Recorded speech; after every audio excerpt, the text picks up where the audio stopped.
வெட்டி விட்டேன். என்ன மாமா உங்க காயை நீங்களே வெட்டிக்கிட்டீங்க? என் காயை வெட்டி விட்டானா? அம்பேல் மாமா, அவங்க வாழ்க்கையை அவங்களே பாழாக்கிக்கிறத தான் பாத்திருக்கேன். ஆட்டத்துல அவங்க காயை அவங்களே வெட்டிக்கிற முதல் ஆள் நீங்க தான் மாமா. மாப்பிள, என் மக மல்லீஸ்வரிக்கு காலாகாலத்துல கல்யாணம் நடக்கலையேன்னு நினைக்கிறப்ப ஆட்டத்துல மனசு லயிக்க மாட்டேங்குது. மல்லீஸ்வரி கல்யாணத்தை பத்தி கவலைப்படாதீங்க, நான் இருக்கேன் மாமா.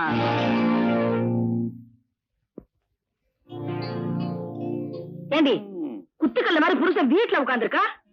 நல்லா சீவி சிங்காச்சுக்கிட்டு அங்க வெளியே எவனை எதிர்பார்க்கற? அட சும்மா இருங்க. மிலிட்டரியில இருக்கிற எங்க மாமா பையன் இன்னைக்கு வராரு. அவரைதான் எதிர்பார்த்துட்டு இருக்கேன். ஓ, மிலிட்டரிக்காரன் இன்னைக்கு தான் வரானா? போய் வரவேற்க வேண்டியதானே? ஆமா, இதுவே மெட்ராஸா இருந்தா நானே போய் ரிசீவ் பண்ணிருப்பேன். இதுதான் பட்டி கடாச்சே. தாலிங்கிற லைசன்ஸ் கழுத்துல கட்டி எனக்கு கூட்டிட்டு வந்துட்டீங்களே. At least treat me as a woman, not as a dog. Mind it. Uneducated family. ஐயோ, தப்புக்கு என்னமா பேசிட்டு போறாரு. எனக்கு ஒண்ணுமே புரியலையே. எனக்கு மட்டும் என்ன தெரியும்? கடைசி வார்த்தை மட்டும் தெரியும். என்னடா?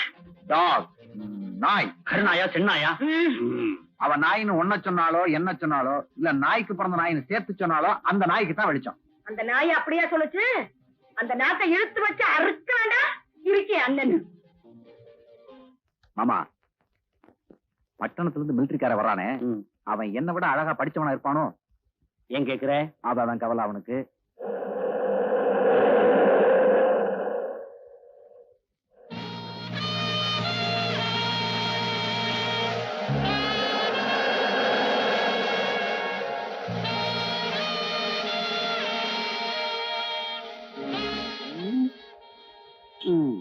வெளியூர் காலம் போல இருக்கு. ஒரே அமுத்துற வேண்டிட்டான். ஏங்க சார், வணக்கம்.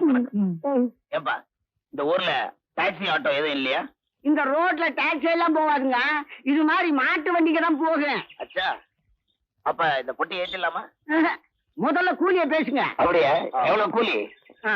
10 ரூபா கொடுங்க. 10 ரூபாவா? ஆமா, எந்த ஊருக்கு போகணும்? இருளக்காடு. இருளக்காடா? அது எந்த ஊருங்களா? ஏங்க, நீங்க 10 ரூபா கொடுக்கணும். 5 ரூபா கொடுத்தா போதும். தேங்க்யூ.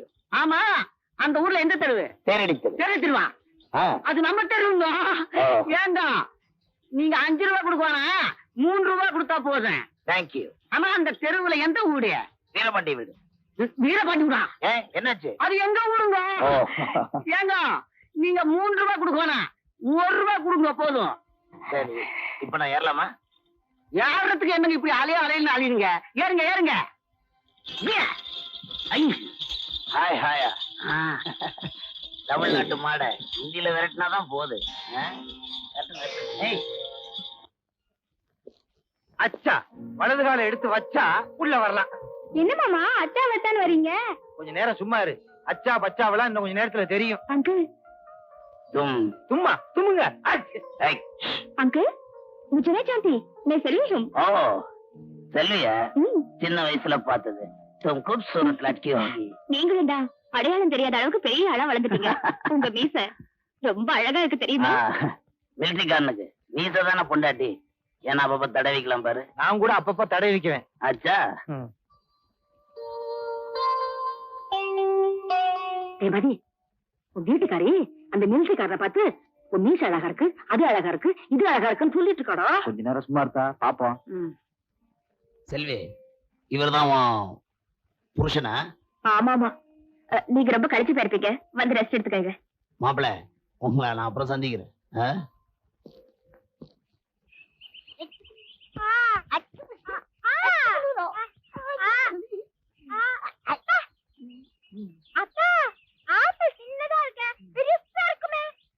அது வந்து பலாப்பழம்.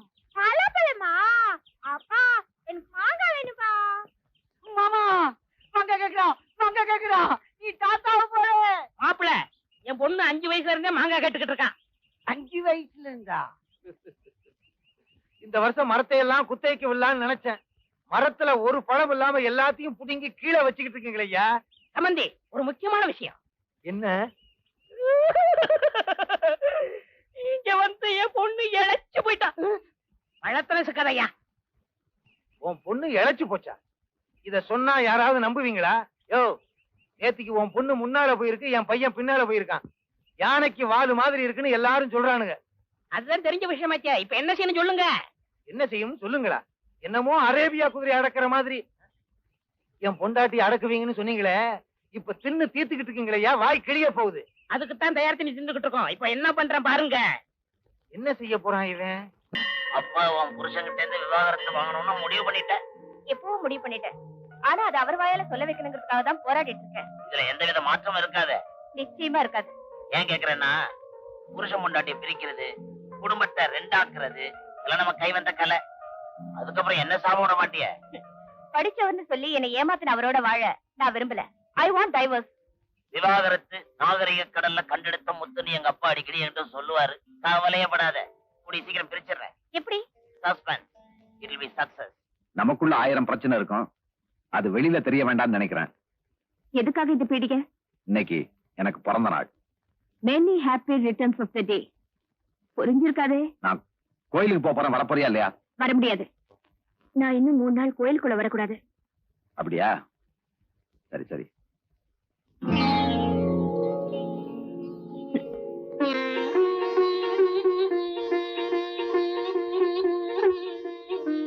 நீங்க புரியுது.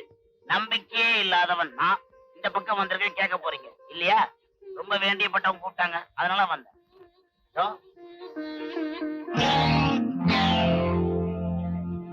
இவங்க பெரிய பக்திமான். இது உங்களுக்கு தெரியுமோ தெரியாதோ?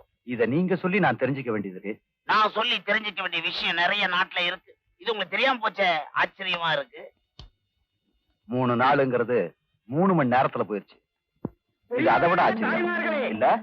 ஊரில் நடைபெறும் கோயில் திருவிழாவில் ஏமாப்ல, அது என்ன அனௌன்ஸ்மெண்ட்? எங்க ஊர்ல நல்ல நாள் பெரிய நாளுக்கு கூத்து நடக்கும். அதான். அப்படியா? எல்லா கூத்தையும் என்னால மறந்துட முடியும், ஆனா சமீபத்துல நடந்த கூத்தான் என்னால மறக்க முடியல. என்ன சொல்றீங்க? போன வருஷம் கூத்துல ஒரு கதை. நல்ல கதையா இருந்தா சொல்லுங்க. ரொம்ப நல்ல கதை அது. என்னங்க, நீங்களும் அந்த கதையை கேட்டு போறது. புத்தர் நாடகத்துல ஒரு சீன். ஒரு அம்மா கண்ணீரும் கம்பளையுமா புத்தர்கிட்ட ஓடி வந்து, என் குழந்தை இறந்து போச்சு, என் குழந்தைக்கு உயிர் கொடுக்கணும்னு சொல்லிச்சான். அதுக்கு புத்தர் சொன்னாராம், இறப்பு தவிர்க்க முடியாதுன்னு சொன்னாராம். அதுக்கு அந்த அம்மா மறுபடியும் வாதாடி என் குழந்தைக்கு உயிரை கொடுத்தே ஆகணும்னு சொல்லிச்சான். அப்ப புத்தர் சொன்னாராம், சாவே இல்லாத வீட்டுல கொஞ்சம் கடுகு வாங்கிட்டு வா, உன் குழந்தைக்கு உயிர் கொடுக்குறேன்னு சொன்னாராம். அந்த அம்மா ஒரு வீட்டுல போய் கொஞ்சம் கடுகு வாங்கிட்டு, இந்த வீட்டுல யாராவது இறந்திருக்காங்களான்னு கேட்டுச்சான். 10 நாளைக்கு முன்னாடி எங்க குழந்தை இறந்து போச்சுன்னு சொன்னாங்களாம். அந்த வீட்டுல வாங்கின கடுகை திருப்பி கொடுத்துட்டு 2வது வீட்டுல போய் கொஞ்சம் கடுகு வாங்கிட்டு, இந்த வீட்டுல யாராவது இறந்தாங்களான்னு கேட்டுச்சான். 15 வருஷத்துக்கு முன்னாடி எங்க தாத்தா இறந்து போயிட்டாருன்னு சொன்னாங்களாம்.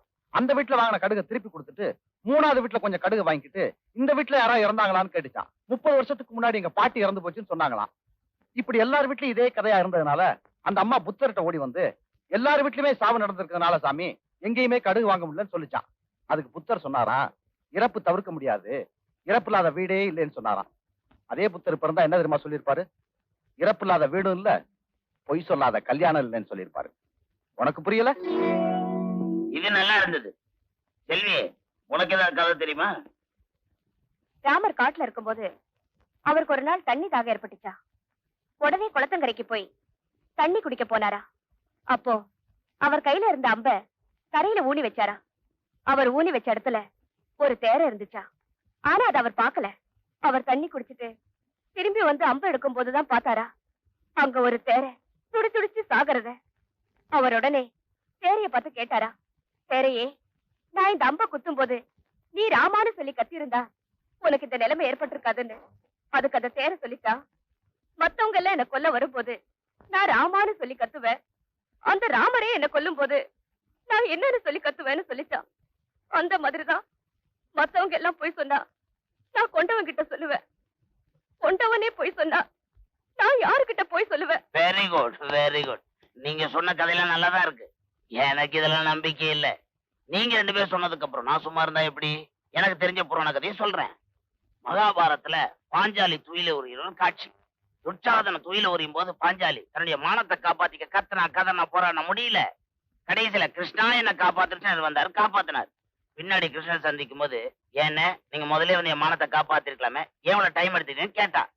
அதுக்கு கிருஷ்ணன் சிரிச்சுக்கிட்டே சொன்னாரு, முதல்ல ஓமல நம்பிக்கை வச்சு இப்படி கைய வச்சுக்கிட்டு உன் மானத்தை காப்பாத்திக்க போராடின. கடைசியில தான் என் மேல நம்பிக்கை வச்சு இப்படி 2 கைய தூக்கி கிருஷ்ணா என்ன காப்பாத்துன்னு சொன்னேன், நானும் வந்தேன் காப்பாத்துறேன்னு சொன்னார். அதே மாதிரிதான் நானும் என் மேல நம்பிக்கை வச்சா உயிரை கொடுத்து காப்பாத்துவேன். என் மேல நம்பிக்கை வைக்கல, கழுத்துல ஈர துணியை போட்டு அறுத்துருவேன். இதான் என் பாலிசி.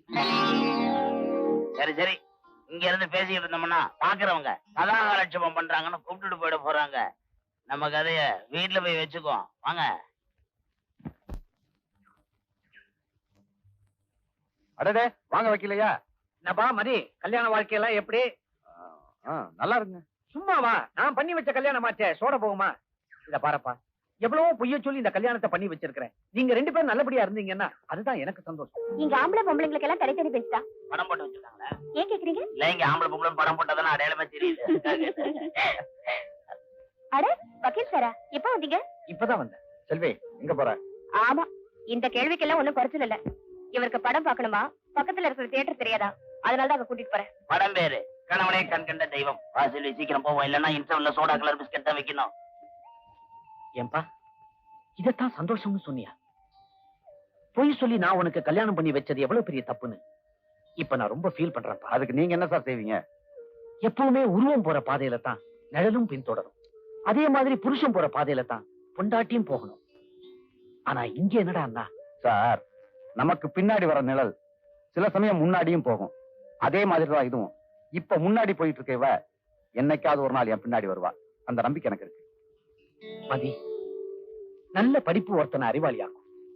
ஆனா நல்ல குணம் தான் ஒருத்தனை மனுஷனாக்கும். நீ மனுஷனா வசந்துட்டப்பா. மல்லீஸ்வரி, ரொம்ப நாளைக்கு அப்புறம் வயக்காட்டு கணக்கு சாப்பாடு கொண்டு வந்திருக்கியா? என்ன விஷயம்? உன் கல்யாணத்துக்கு முன்னாடியும் கொண்டு வந்தேன், இப்போ உன் கல்யாணத்துக்கு அப்புறமும் கொண்டு வந்திருக்கேன். இதுல என்ன தப்பு? என்னைக்கும் இல்லாம இன்னைக்கு பெசரா கொண்டு வந்திருக்கியே. ஏன்? ஒண்ணுமில்ல, உனக்கு பிடிச்ச மாங்காய் ஊறுகாய் போடும்போது உன் நினைப்பு வந்துச்சு, அதான் கொண்டு வந்தேன். மல்லீஸ்வரி, என் மேலதான் உனக்கு எவ்வளவு பாசம். ஆமா, நீ சாப்பிட்டியா? உனக்கு பரிமாறும் போதே என் பசி ஆறிடுச்சு. இன்னைக்கு நான் சாப்பிட்ட சாப்பாட்டுக்கு வெத்தலை வாக்கு போட்டே ஆகணும். சாப்பிட்டதுக்கு அப்புறம் வெத்தலை பாக்கு போடுறதுல ஒரு அர்த்தம் இருக்கு தெரியுமா? என்ன? வெத்தலைங்கிற குடும்பத்துல பாக்குங்கிற புருஷனை வச்சு சுண்ணாம்புங்கிற பொண்டாட்டியை தடவி போட்டா சிகப்புங்கிற குழந்தை பிறக்கும். மல்லீஸ்வரி, இந்த ஆண்டவன் ரொம்ப குடும்பக்காரன் தெரியுமா? என்ன சொல்ற? என் குடும்பம்ன்ற வெத்தலையில தடவ வேண்டிய சுண்ணாம்ப செவத்துல தடவிட்டான். இப்ப வருத்தப்பட்டு என்ன பிரயோஜனம்? நீ சொல்றது சரிதான். ஆண்டவன் உனக்கு எனக்கு போட வேண்டிய முடிச்ச எங்கேயோ போட்டு முடிவையே மாத்திக்கிட்டான். பாத்தியா, வெத்தலை பாக்கு பத்தி தத்துவம் பேசுற அளவுக்கு லவ் டெவலப் ஆயிடுச்சு. இதுக்கப்புறமா நான் இவரோட வாழத்தான் வேணுமா? நீங்களே சொல்லுங்க. சத்தம் போடாத, எனக்கு நடந்தாதான் பிரெயின் ஒர்க் பண்ணும். வா, பேசிக்கிட்டே போலாம்.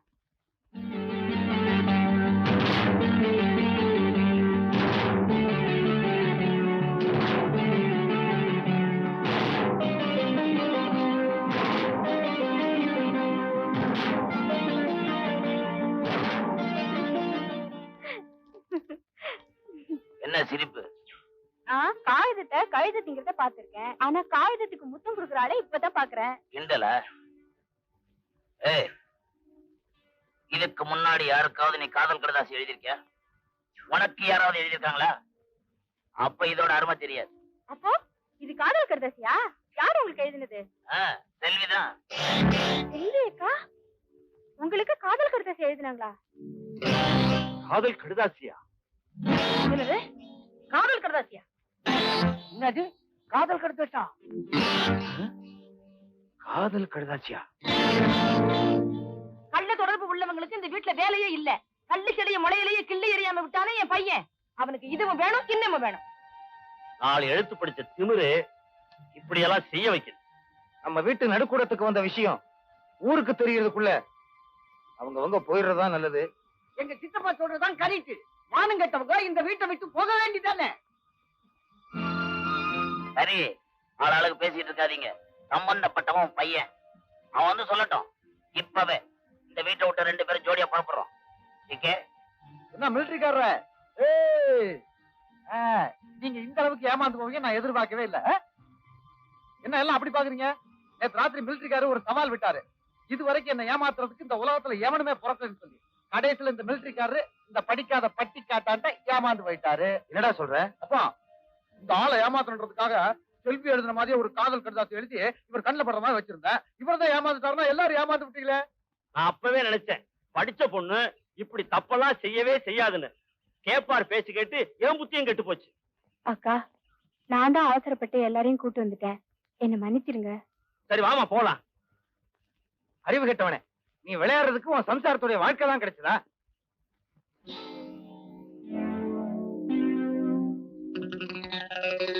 செல்வி, உன்னை தப்பா இல்ல நான் பேசிட்டேன். இதால 4 அடி என்ன அடிச்சிரு. சரி சரி, நீ உள்ள போ. செல்வி, இந்த வீட்டை விட்டு நீ கெட்ட பேரோட தான் வெளியே போகணுமா? வேற ஏதாவது நல்ல வழி இருந்தா யோசி. வரட்டா? மிலிட்டரி பாத்துருவா. இந்த மாதிரி என் மானத்தை வாங்குவீங்கன்னு தெரிஞ்சிருந்தா உங்ககிட்ட ஐடியாவே கேட்டிருக்க மாட்டேன். நம்ம ஐடியா எல்லாம் ஃபாரினுக்கு தான் ஒத்து போகும் போல இருக்கு. இந்தியால கொஞ்சம் லேட் ஆகுது. இதுக்கு ஒரு பெரிய ரியாக்ஷன் இருக்கு. என்ன? Suspense. It will be success.